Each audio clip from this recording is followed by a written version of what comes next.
Hey, you're about to watch or listen to our weekly backstage talks. Today, we've talked to Enrique, our architect and a member of our dev support team. We talked, of course, with Felipe, who's a host with me, my co founder at Seasoned, and Lucas, our product owner. It was an amazing conversation. We covered so many things like parenting and a movement that's happening of people moving to the country because of this pandemic. We talked about how to create a different type of startups that start with service and then brings scale to the table. And we also talked about the meaning of the name Seasoned and the history behind it. So I think you enjoyed it. All right. How are you doing, guys? All good. Busy day. I'm Yeah. really tired. I love the participation of everyone, each one of you. And I want to start, Enrique. We hadn't had a chance to talk since you joined us. We actually only talked, except for the company meeting, right?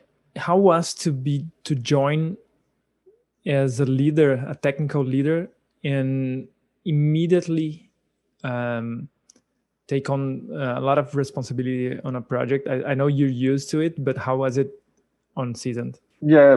Well, it was just like you said. It felt natural. Of course, I got a little bit worried at first, but once things were moving, once I've talked to everybody in the team, everything just like worked. And it's code, so I love code, so I just dive in.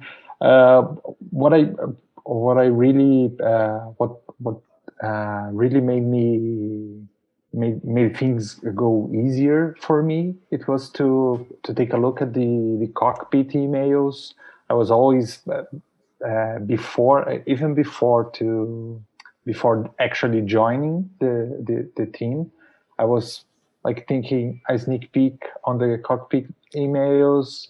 I went through the source code, and that made everything like more smooth. How shitty is our code compared to other codes you're used to work on? How much workaround and etc. etc. I don't think I, it's shitty.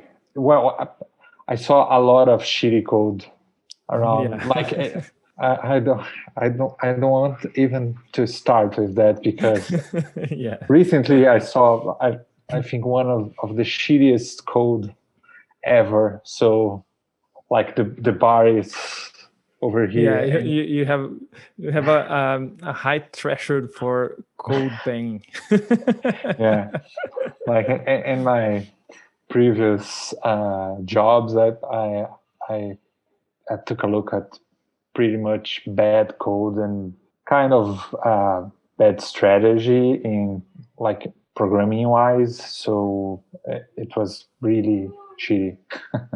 Yeah, And to be completely honest, I just felt that season code is really good, compared that's to others. So that's good to we know. have place to improve, of course, but we are in a good stand. Yeah, yeah, and of course I've seen my share of shitty code also. So I have an opinion about where do we stand. And but I also know, and this is part I think of the more interesting conversation. I also know that when you're doing work for startups, if you have perfect code, you're doing something wrong. Not everybody agrees with me on that, but I think if you're not taking a reasonable amount of technical debt, you're probably under leveraging this tool, which is debt, technical debt specifically. So as long as we consciously decide to take on technical debt, and then there's the discussion, how conscious is our client of the technical debt? And this is where it gets even more interesting. But as long as we do it consciously, I think it's a great tool for startups. Like build the shittiest version you can and launch it, as long as it helps us learn. Well, actually, I think the customer knows because they have the estimates, they have the amount of time. So if you're doing a huge feature in 2 days, it kind of feels like, okay, there's something MVP on that code, but there was a shortcut was taken. yeah, yeah, that's it. Yeah, I don't know if our clients don't usually get to work with us knowing this, having this intuition that you mentioned. They usually don't have the intuition. And to be 100% frank, I decide when to tell them about it or when not to tell them about it. Not not with the idea of manipulating them or something like that, but sometimes clients need a little push towards launching. And for example, I won't be very vocal about the technical that we're taking before launching, but maybe right after launching, I'll say, okay, in order for us to get here, we had to take some technical debt, and now we want to pay some of it. But now let's start a discussion about technical debt and what does it mean. And it's just like financial debt. It's hard to decide when it is a good idea to take on that or not. So it's very complex, and you need to do it little by little, so the interest don't bankrupt you, right? And I want to ask you, Lucas, as a product owner, as before you were a product owner, as a startup hustler, like you did everything, from design, from project management to sales to marketing. So as a real startup hustler, how conscious are you of technical debt, and how do you think about it as a non-technical person? Yeah. I will start by answering you. I will start answering you by saying that I'm not technical, and for me, technical debt is like some invisible thing that I'm not conscious, and it's happening. And but I understand hustle. I understand the value of it, and the other day I was checking the YouTube from our clients, and they have like the most amazing YouTube videos from 2018, where the founder was like in front of how can I say it, a bathroom curtain, explaining how diamonds work and what is shape, color, clarity, and she was like hustling and and dealing with like design technical debt or I don't know. And design on their part right now is like very high end. They value it a lot. It's a great example. And but she did it, and they made it through. And so I believe this is like design technical debt on the market. Yeah. Am I back? Yeah, you're back. Let's go back to the technical debt subject. Sorry. Yeah, No so everything is a resource when you're starting, right? Your code being clean or not, like there's a resource that, and you can use that as an advantage to get to where you need to go to the next phase by managing that resource, right? And that can happen through code, that can happen through design, that can happen through lots of places for a startup. And it's like, it's awesome to look as those parts of your company as resources, not as like assets, or I don't know how to say it. That's it. Yeah, but I got it. It's like, it's a great metaphor actually. So many people that are not technical would think it's very okay to start with, instead of doing a well produced video, doing a homemade video and communicate with your audience, doing what we're doing now, which is like sharing our conversation in the most unproduced fashion. But when they want to create a software for their startup, they are afraid of technical debt, for example, and it's mostly because it's hard to measure it for non-technical people. It makes sense to be afraid and not want to invest a ton of money and then have to reinvest it all over again. I think that's a good subject, because differently from making YouTube videos, the threshold of investment in a software product is higher. So let's say, if you're lucky, you're gonna spend 30 grand to launch your product, right? Then it's probably all your savings or your friends and family's money, and you're taking a huge bet, right?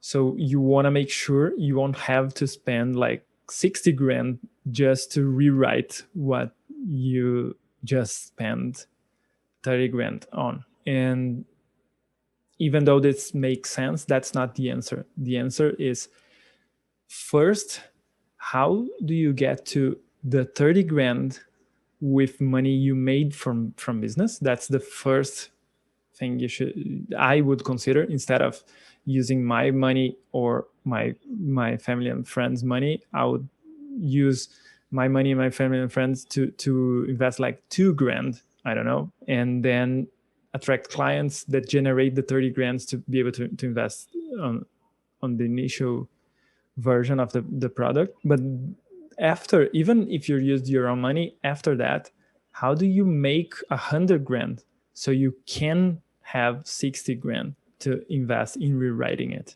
It's not about not taking technical debt. It's about how do you pay for the debt and make a profit so you can reinvest and then make your business more efficient.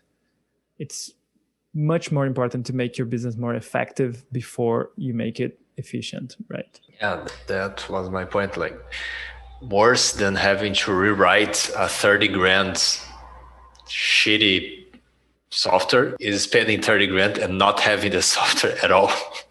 Yeah, and we know that happens. We have had cases of people coming to us that they spent like 2 times over the price of an initial product to not have a product, but to have some providers that said they delivered what they promised, like they delivered the hours, and did not even deliver what the business actually needed.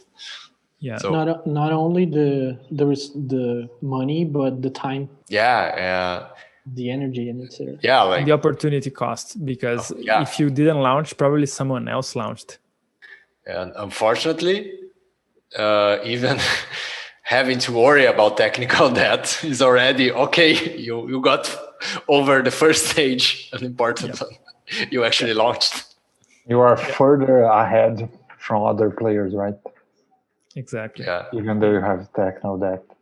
It's a good point. Yeah, I would like that wasn't a reality in the industry, but unfortunately it is. Switching gears, Henrique, you had a subject you want to talk about, parenting and schools and moving to the country, this kind of thing.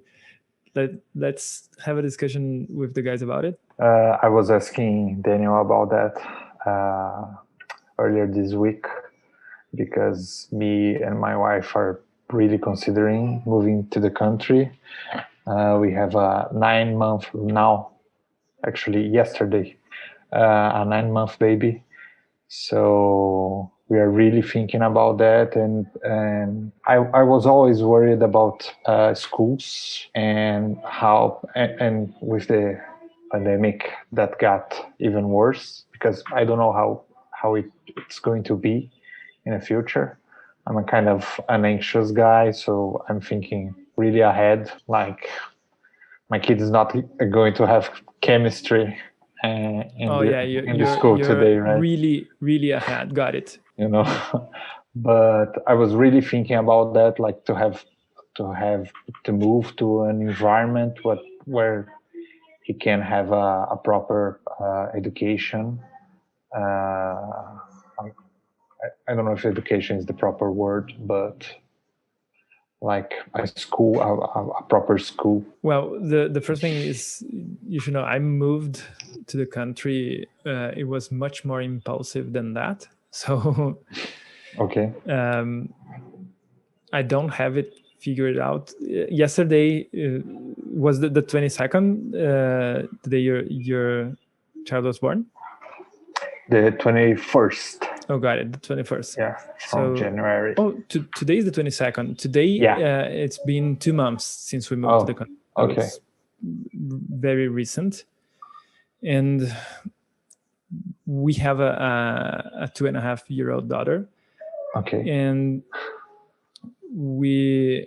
first of all, we're operating under the assumption that we wouldn't have not great schools or bad schools. We wouldn't have schools for the next at least 6 months.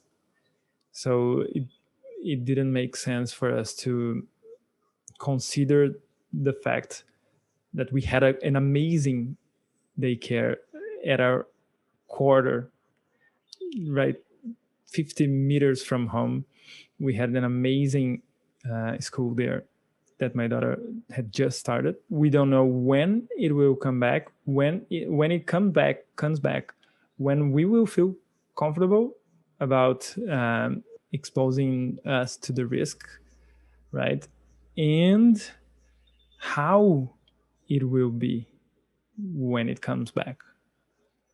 So even though it was more impulsive, and I recognize it, it has some wisdom in it, because we accepted that we don't know how things will be next year. So imagine how they will be like 15 years from now. I have no idea. I would love to, and I think we lost Enrique, right? I feel like I like that. I feel like that for before the pandemic, like how it's going to be on like the universities when he goes to the university, So like with the pandemics that got even worse too. But I think it was a wise decision, though it was an impulsive one, especially because of these considerations. Like we don't know how it's going to be. Yeah, and even though it was impulsive, I've been wanting it for years. So it's not the time to make the move was impulsive, and we didn't have plans to make the move. That what characterizes it as impulsive. But I personally had a strong desire, and usually strong desires, for me at least, will compensate the need for planning. Sure. That's our CEO. Yeah, and of course I learned to see the value of planning, but I won't think twice before making a move that feels right, rather than the one that is logical.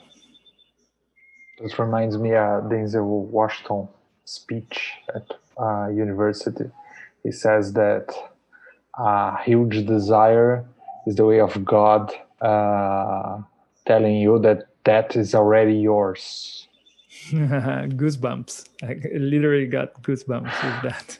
Awesome. Yeah, it was. I love speeches, like big speeches, movie speeches, and Yeah, the other day. in a, I think it's right. Like, I don't know if it's mine when I have a strong urge or desire, but it's right. So even if I need to, I don't know, wait or pay attention to when the opportunities will arrive, the desire is already there. And to be frank, let's be frank. There's one factor that's strongest than all of the others, which is it's fucking crazy to be with a toddler in an apartment, locked down with a toddler in an apartment. So I didn't feel like I had any option, right? Yeah, our escape was to to go to my mother-in-law, and because she lives in a bigger house at Belo Horizonte, so it's our escape. It's the only, and she's moving to the country at Minas Gerais, so it will be even better. Yeah, I think this is a movement. My family, they got together. My sister, my mother, my mother and my stepfather, my father and my stepmother, they are all, and my sister's husband, they are all buying some land together. So they will build something in the near future. So I think we're definitely not alone. And they, especially my mother and my sister, they already live in closer to the beach and other places, but they are wanting to be more like have more space. I think that's the main, and be closer together. That's the thing. It's a whole movement of it was funny, like I think what was December, I read about, yeah, it was around the end of the year, I read about tendencies for the next 10 years and the rise of remote. The tendencies happened in 10 months. Yeah. So it's happening now. So yeah, like as long as you have remote work, what stops you? A good Wi-Fi,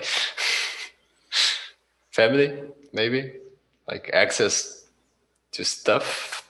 And I think that it comes down to financial opportunity, right? If you can, it's easy. If you don't have the resources, it's hard. And the cities is still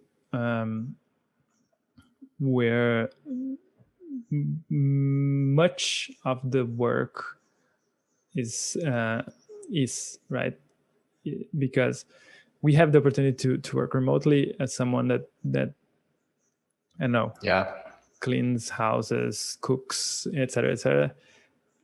It's less, but everybody who has the opportunity and either don't need the city life or don't believe that there will be as good a city life as we used to have, will very easily make this move. For example, for us, we're paying half the rent and we have triple the space and the quality of life. So it's once you're above a threshold of opportunity, you save money by moving to the country. Yeah. Not necessarily save time though, because taking care of a house is it's a lot of work. Time consuming. I was seeing you mentioned, Felipe, the leap we've taken in terms of remote work, of the acceleration of all this stuff. And I'm blanked out. What's the name of Clearbank's founder? The one we follow, Michelle Romanov. And I was listening to a podcast with her, which I recommend. I highly recommend. I don't remember the name. Mission Critical, the name of the podcast, and she's interviewed on the first episode, and she was saying that we accelerated e-commerce adoption by 30 years in 3 months or so. This will definitely have an effect on our society, right? Yeah, like my wife was saying yesterday that she follows a lot of people who do crafts and send by mail and all that. There's a lack of cardboard boxes in the market here. Like shortage of boxes. Shortage of stuff. Yeah, to pack stuff. Like there's a shortage. Too much. And we too much demand too fast. Yeah. And we're talking like until March, we didn't order takeouts. Like we didn't order food online.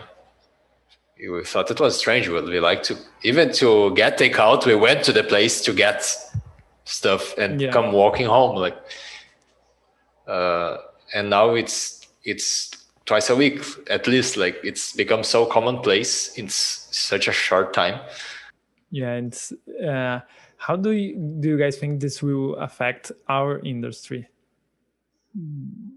Yeah, that's a great question, because imagine someone wants to go into e-commerce. They don't need us, right? They can use Shopify or whatever. Sure. But I guess a few of the people that needs e-commerce need customized, something that's so customized and whose value is in the customization, that it might trickle down as demand to us. I don't know. What do you think? Well, I think it will have a great impact on our industry, because you are taking the e-commerce, like a small e-commerce probably won't have a customization, but there's many people rethinking the whole business, and that need like to rebuild things. Like at China, we have like live sales and an app that does live sales with the presentation together. Like, so, and that's not a common e-commerce. It's a whole new game. So yeah, we lost you at the beginning, but I think I got what you said. And my translation of it is, whenever a market surges like this, there will be incentive for innovation in that market. Yeah. And when you have innovation on that market, we can be the ones to help build the product for that, right? Yeah, I think you're perfect. Right. That's perfect. I think you're right. I was amazed these days. My wife started doing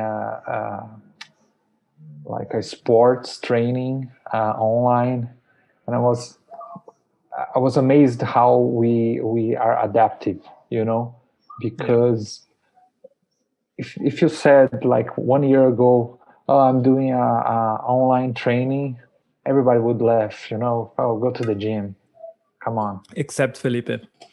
Yeah. How long have you been doing this? I was going to the gym. Oh, that's true. But you also subscribe to Nerd Fitness, right? Yeah, for a while, right?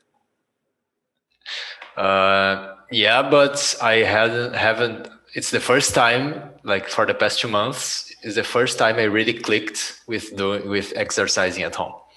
Got it. Before it was always kind of a little bit, little less, walk in the park. Now it's okay, even running inside.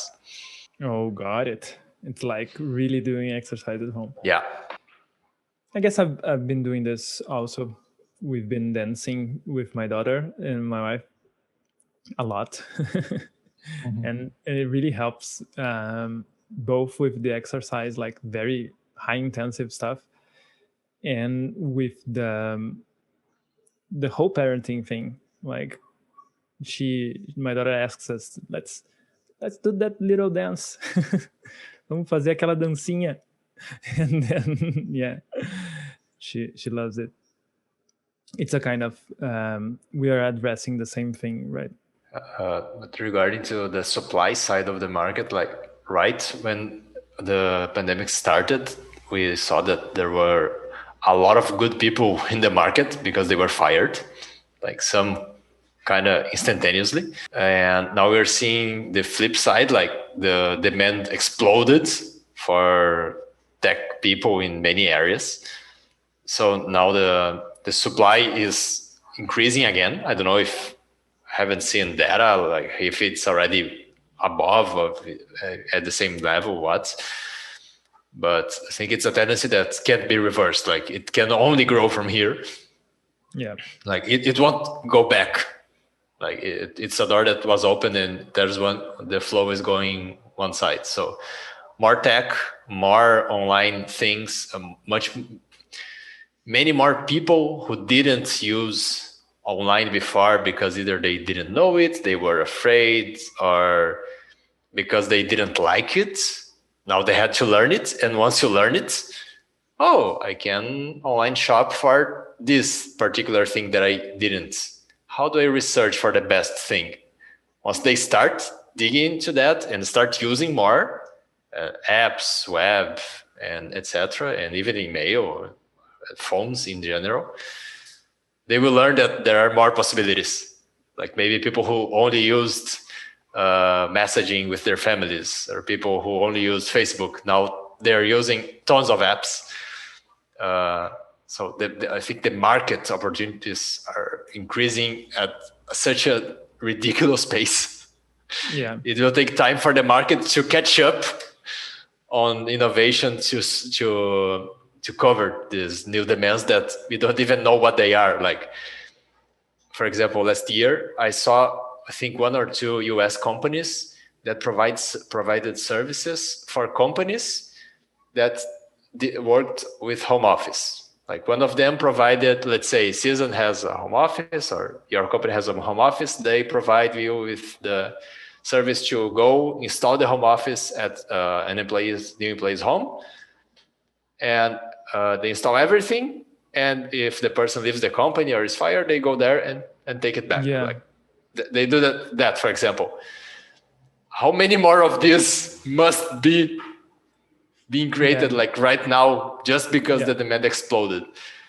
Other companies just gave cash to people. Other companies need to rethink their whole benefits because their benefits we're local. We're you have 3 meals per day and you have a seesaw in the middle of the of the building. Like, okay, so what?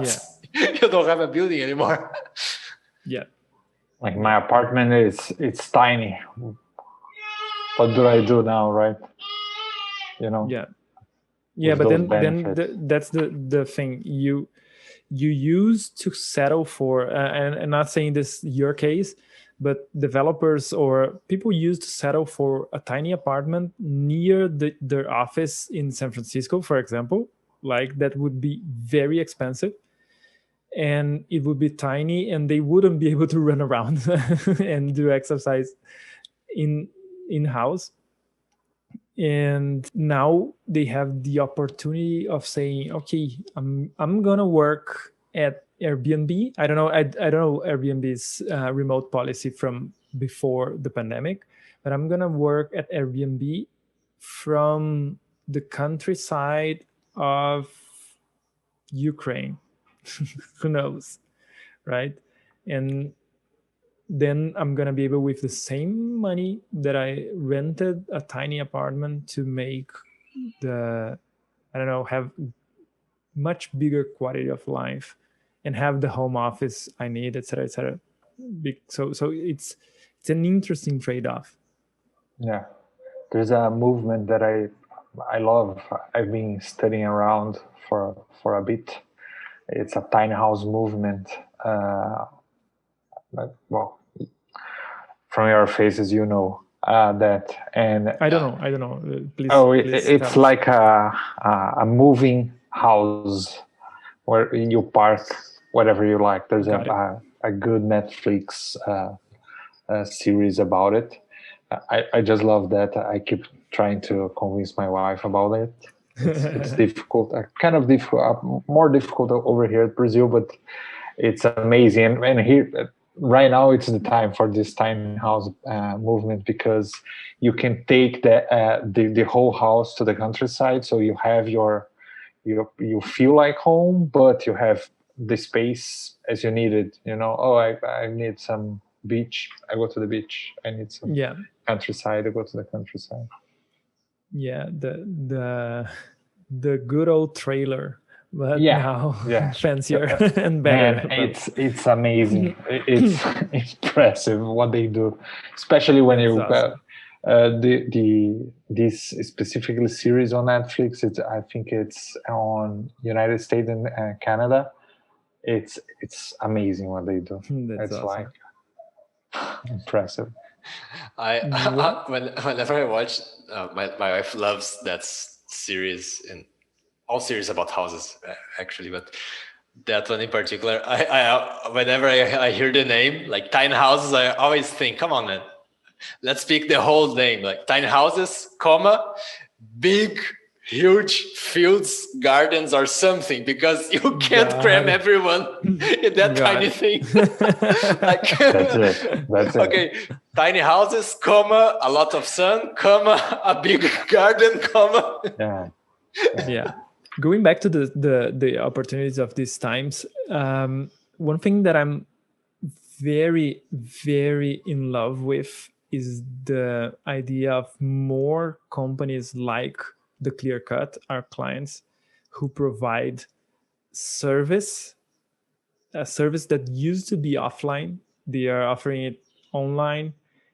And as Lucas was mentioning, they started like doing content and selling via Instagram and et cetera, but then they start to build tech to make their lives better and their clients' life better, of course. I think there's so much room for service companies that will necessarily become remote and have an e-commerce aspect to it. Like, I don't know, someone tailors. There are a lot of startups around tailors, but it's a good example. I don't need to create the Uber for tailors, which would be the first instinct of someone from the startup community. Okay, I'm gonna create the marketplace for tailors where and there are many where customers can find great tailors, hire them, use the tech for that, and then they get a cut, right? The percentage of the transaction.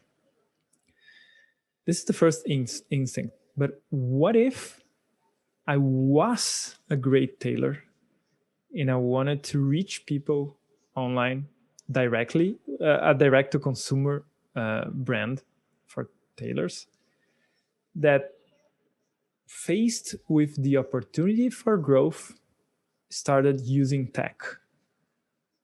For example, I can only manufacture, not manufacture, but make with my own hands two suits per week. I don't know. I have no idea how this works, but that's my limitation. I want to hire someone. But how can I train that person to provide the same level of service as I do in order to produce 4 per week? Maybe I need to hire 2 people to each of them will do 1 per week because I'm the more skilled artist of this business. And then I start building technology to help me train those persons so they can get the requirements from the client in an easier way, because I'm experienced. I know how to make suits, and then from one conversation with you, I can come up with an amazing suit. But then I want to grow, and the people I hire won't be able to do it as easy as I do it.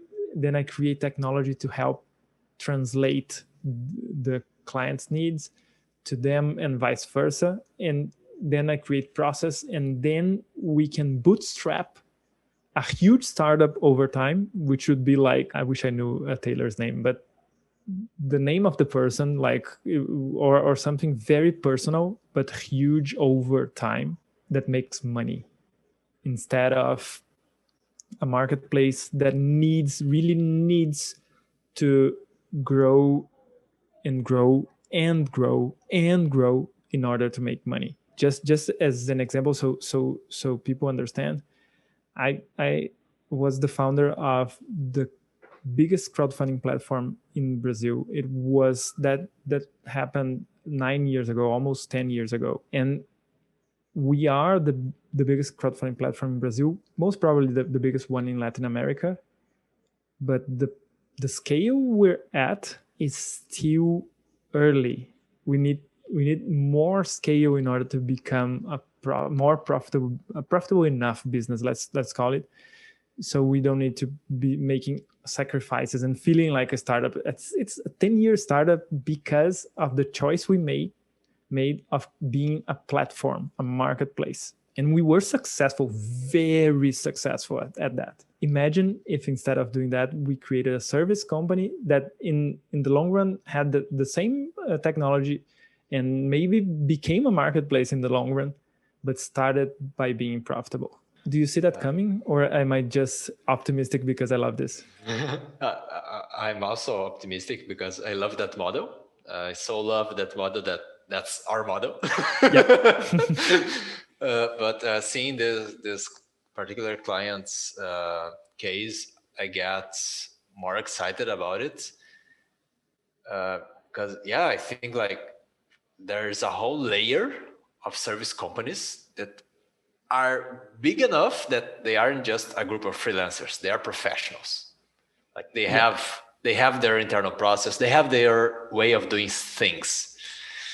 And maybe because the beginning of the conversation, right? Because of the pandemic, they have to do things remotely. Like they had to learn either to have clients remotely or to have their team remotely or both, or no, at least they have all the incentives for that. And when you're managing a big enough operation with that many moving parts that is already generating cash that might be profitable or close to it, or preferably is already, right? Then I would hope so that those people start using technology in their favor. Yep. Right. Not to build, like you said, not to build the next huge thing, but to leverage what they do, like technology as a lever. I think that's the thing.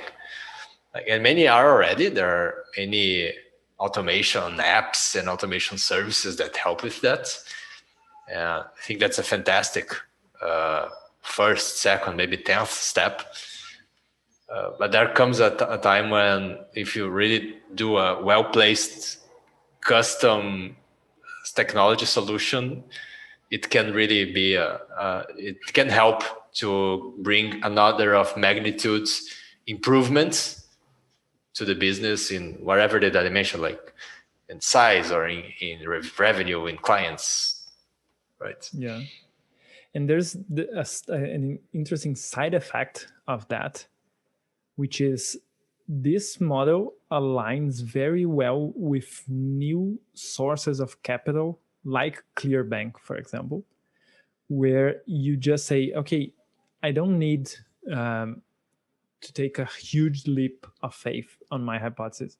I want to double my demand, the one that I already have, and for that I need to invest in training and building some technology, and then building more and more, and so on and so on. So you can use something like ClearBank to raise something that's in between venture capital and a bank loan, right? They will invest in you, and you will do a revenue share. So on top of the opportunity of having I wouldn't say a better business, because I don't want to make, if you want to do the marketplace and the huge thing, please go ahead. I was there once and I loved it. I don't regret it at all. But at least a more grounded business. No, I don't want to judge it by saying that the other ones are not grounded. It's not that. It's actually a less risky business. That's the main thing. and because of that, it might be more satisfying for some. Maybe a different kind of bet. A different kind of bet, exactly. Because I think we at Season, we take a huge bet. We're betting that by providing a very high-end service, world-class stuff, we're gonna be able to use process and technology to leverage our efficiency, right? And with that, we're gonna increase our margins. So it's a very risky bet, not in the sense of the downside. The downside is covered. I think that's what we're trying to express. The marketplace, the huge marketplace, has a bigger downside of that. You might waste a ton of money and never get it back. Ours, the risk is never getting the upside. So if we never get the upside,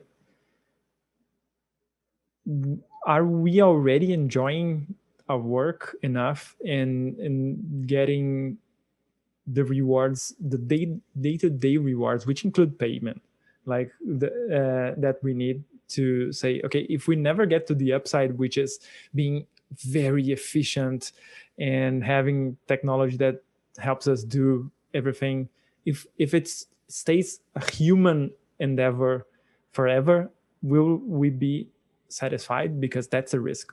It's a bet. And of course, I will. I know I will. Because there's a subject that I wanted. Given the subject is, why is our company called Seasoned? And it's 100% related to your presence here at the company, Enrique and Felipe. What's the story of the name Seasoned? Do you remember it? I can try. Yeah, and if I think you didn't do a good job, I'll redo it. Please redo it anyway. But there is the dry version. Like the dry version is that, okay, we knew that we could do a good job. You knew we could do a good job delivering software or helping this, what was to become called the non-technical founders. We didn't have that name yet, but we wanted to work with this market and looking for, okay, what's the word that reflects this experience of being there, done that, and like searching for a lot of time and searching for a lot of people offering services and looking for services. We saw that the name that was used was, okay, we want seasoned developers. Seasoned was the word in the market that reflected that, been there, done that quality. Like, okay, this is not new to me. This is not new to us. We know how to help you. Contrasting to like, okay, let's ask my friend to build my app, or let's ask this agency because they have already done an advertising app, so it's kind of the same. So the idea that we want to pass that is that, okay, been there, done that. We are specialized in this kind of software products for this kind of people. Yeah, it's weird because I don't remember wanting to convey experience in the name initially, and I knew that's what I had to offer, right? I know I had that to offer, but I wasn't necessarily looking to convey that. And the story I remember is how we wanted to have an email address for registering some accounts. And we said we need a name. And then I say, okay, let's try and do it. I remember we communicated over WhatsApp about this. And I just did a huge research on AngelList job offers. I looked at, I don't know how many, but a ton of them, just to read the text and see what patterns I would identify. And it was jobs offered as CTOs or technical co-founders for startups. So I was looking at non-technical founders that were searching for co-founders or CTO. And then the expression seasoned developer, seasoned CTO, it started emerging from this research. And when I actually suggested it, I didn't understand how much it aligned with my experience. I didn't. I just was an intuitive decision. I always listen to how it sounds first. And it sounded good. And I knew it was on the minds of our audience. It sounds good. It's on the mind of our audience. Okay, we don't have the .com domain, but we have the .cc. Not good and not that good, but the name is good. Let's register it. Which we all know I'm impulsive domain name buyer. So so I registered it, and we had an email address, and we registered the account we needed. Over time, I understood that it conveyed exactly what we are looking to make. We should be responsible for bringing the experience to the table. And it's not a senior person, it's more than that. It's a veteran of the industry. So unfortunately, everybody ages, and I'm at that place. Fortunately, it's not unfortunate. I love aging. But a great consequence is that I can say I'm seasoned, right? Once we started to grow, what happened, and I'm not sure this word exists, but our seasonality exists in this sense. Our seasonality got diluted because we had the average experience on the team, since we brought more people, was lowered. The seasonality was diluted, and then it started to feel like we are not living up to our name. And that's something that's very powerful, and I am very grateful for the serendipity that brought us this name. So we're not living up to our name if our experience was diluted, our seasonality was diluted. So we said we need to bring more people with 20 plus or close to that years of experience in tech, or in tech or in the startup business. That doesn't matter. Actually, the more important part is having been there and done all sorts of things. And we started with Eric, our head of production. Eric has more than 20 years of experience, and it was so good to feel like, okay, now it's not that diluted. We can live up to what we offer, because there is every name conveys a meaning. So if people get in touch with us and they see season, and then we do not deliver that level of experience, they will feel it.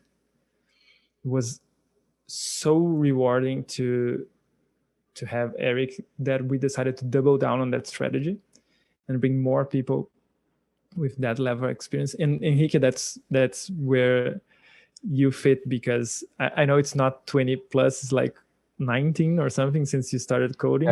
Yeah. almost there. But your experience, the fact that you've done so much already, you're an architect that can bring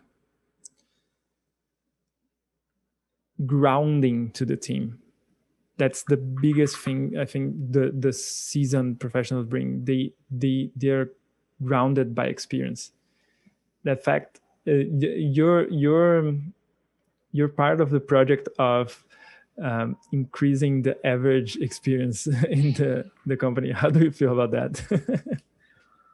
Well, I actually feel. You asked me how I feel. I feel happy. At first, like the first feeling is to be happy. It's very rewarding to bring that. I love the term, the seasonality to the team. You know, it's very very rewarding by itself. So I don't know. It's just good, you know, to bring that to the table, to know that we have peers that can contribute, even though you are seasoned, or not that seasoned, but at least 19 years seasoned. Yeah, it's enough, man. Yeah.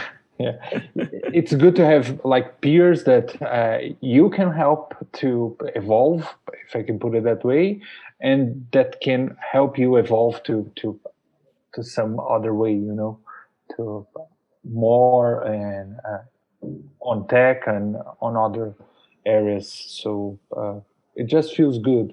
It feels really good, and in that context, it's just flattering, you know. I don't know if I'm red already. I tend to be red once I got something. No, not yet.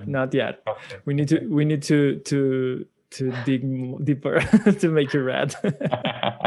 Nice. I forgot to mention Larusso, our head of design, because actually Larusso was the first one with that level of experience.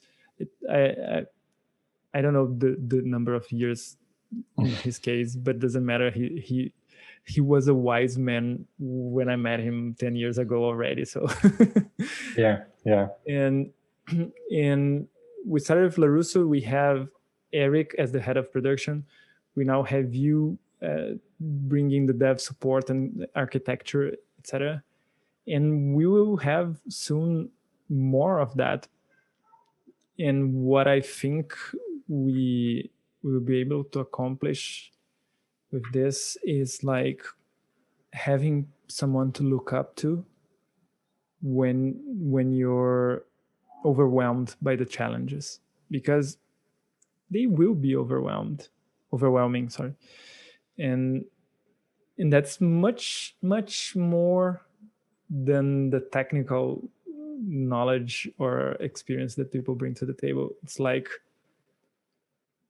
okay, I don't get scared so easily anymore. And that's when the people that are in the trenches doing the work look at their leader and see that the leader is like confident. Okay guys, I know this is challenging, but we can do that, right?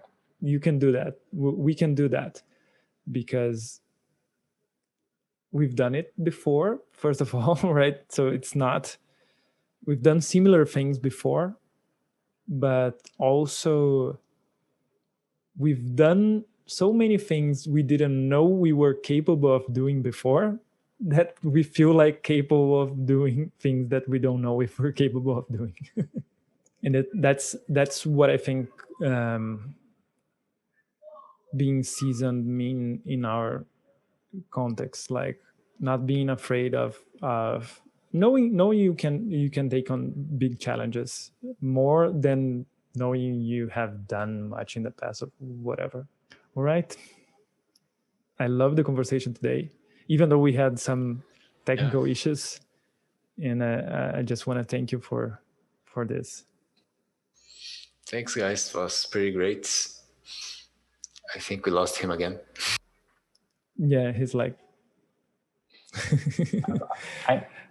I'm listening to you guys, but I can't. I'm not. Yeah, got it. Okay. My audio is not going through. Now we have it. Okay, so see you all next week. Bye for now. All right. Bye. Thank you, Thanks. guys.